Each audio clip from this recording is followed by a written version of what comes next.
monsieur, connard. Salut à toutes, salut à tous, bienvenue dans La vie du connard en vidéo, je suis Joseph Ali et aujourd'hui, juste en descendant du train avant même de rentrer chez moi, je suis directement allé au cinéma pour regarder I Wanna Dance With Somebody de Casey Lemons, le biopic sur la vie de Whitney Houston. Vámonos!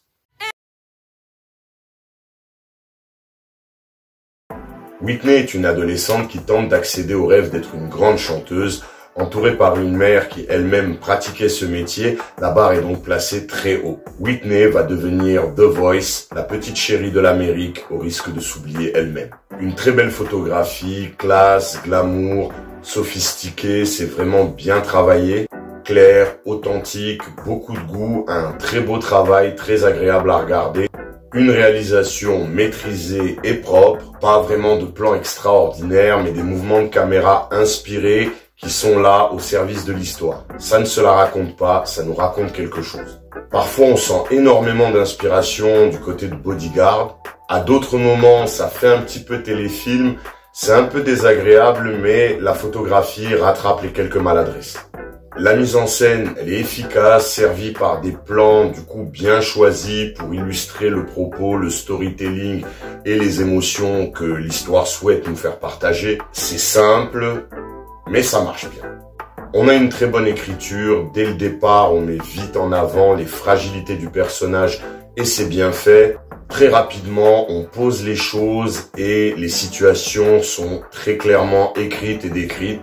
Il y a parfois un petit manque de subtilité, mais bon, dans l'ensemble, ça passe. Mais l'histoire est racontée de façon linéaire et franchement, c'est pas désagréable. Au final, on a une écriture quand même très bien maîtrisée. Pour le casting, alors, Naomi Ackie, elle est parfaite. Elle n'imite pas, elle ne joue pas, elle est le personnage. Personnage d'ailleurs très bien écrit, qu'elle arrive à rendre encore plus attachant par son interprétation. Elle est magnifique de justesse, vraiment bravo madame. Stanley Tucci, il est définitivement très fort, il est super juste et hyper crédible, vraiment il fait un super job. Nafessa Williams, elle s'en sort plutôt bien. À l'image de tout le casting en général, à part une personne, et on va commencer. L'acteur qui joue Bobby Brown, Ashton Sanders. Il aurait gagné vraiment à voir ce que Bobby Brown faisait à l'époque sur scène, la manière dont il bougeait, le charisme qu'il avait, parce que vraiment, là, c'était très très mauvais. Il surjoue, c'est faux. Pour quiconque a vu un petit peu Bobby Brown, même en interview à l'époque, on dirait une caricature. En fait, tout est faux, c'est mal joué. Il y a, je sais pas, c'est pourri quoi. De toute façon, je vais y revenir dans ma conclusion, mais vraiment, ce qu'il fait, c'est pourri. C'est dégueulasse. La musique, bon, les morceaux, c'est Whitney Houston, The Voice, The Soul, il y a tout. Après, le score, il y a juste deux moments où j'ai trouvé que c'était un peu bizarre, c'était pas forcément approprié, mais je pense que ça incombe plus au choix de la réalisation et au montage. Sinon, dans l'ensemble, le score, ça le fait quand même, c'est vraiment pas mal. Le film est bon, même si les moments téléfilm et surtout l'interprétation, ou plutôt la mésinterprétation de Ashton Sanders coupe beaucoup au métrage. Mais il y a le travail de Naomi Ackie qui est vraiment magnifique, de justesse, de crédibilité. Elle est fabuleuse dans le rôle. I Wanna Dance With Somebody, c'est un très bon biopic, bien mis en scène, bien réalisé et qui mérite d'être vu. La note, elle aura été rehaussée du coup d'un demi-point apporté par l'actrice principale, encore une fois, qui fait un travail merveilleux, formidable. Du coup, ça sera 7 sur 10, mais bon, on s'en cague, moi je suis qu'un connard qui donne son avis. Whitney Houston est une chanteuse, une voix qui a marqué ma vie personnellement, de bien des manières, de plusieurs manières. Il y a très peu de temps encore, sa célèbre chanson I Will Always Love You était pour moi le symbole de quelque chose de très très fort, très important et très personnel. Donc oui, en plus, mon propre père est fan de Whitney Houston, ma sœur était fan de Whitney Houston, j'ai grandi avec ses chansons, donc forcément, il y a eu beaucoup de moments de nostalgie, beaucoup de moments back in the days.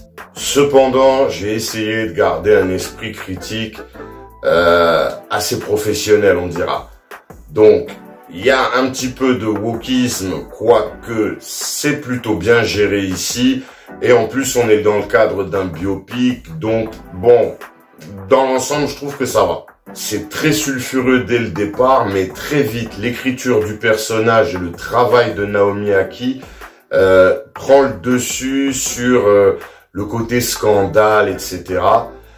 La seule grosse ombre au tableau, ça reste Ashton Sanders qui a même pas pris la peine de travailler l'accent de manière à changer son accent pour avoir un accent américain plus proche de celui de Bobby Brown. Ça manque vraiment de travail, de professionnalisme. C'est vraiment très décevant. Et si ce n'était la performance donc de sa collègue, franchement, il aurait coûté le film. C'est-à-dire qu'il a lui tout seul été capable de foutre en l'air le délire, alors que tout le reste est vraiment de très bonne qualité. Donc oui, je sais, je lui en ai mis pas mal, mais vraiment, il a eu le don de m'insupporter. Parce qu'en fait, il me faisait sortir du film avec ses chichis, son surjeu, c'était fake. Mais malgré ça, j'ai quand même apprécié le film. Donc ça veut dire quand même qu'il y a eu un tour de force de réaliser. Après, c'est vrai, oui, je suis un fan, donc certaines chansons à elles toutes seules me font venir les larmes. Non, je rigole. Je pleure pas, moi je pleure que de l'acide sulfurique. Blague à part, c'est un film qui se regarde et si vous connaissez pas l'artiste, ben, ça va vous permettre de la découvrir.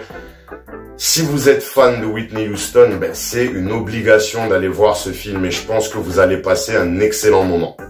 Il y a l'artiste, l'être humain, la femme et dans le cas présent, les plus jeunes qui vivaient pas à l'époque doivent savoir qu'en fait le delta entre la diva publique qui était présentée et Whitney Houston, la femme, l'être humain avec ses tourments, il était énorme. Comme je vous ai dit, c'était la petite chérie de l'Amérique, Miss Perfect.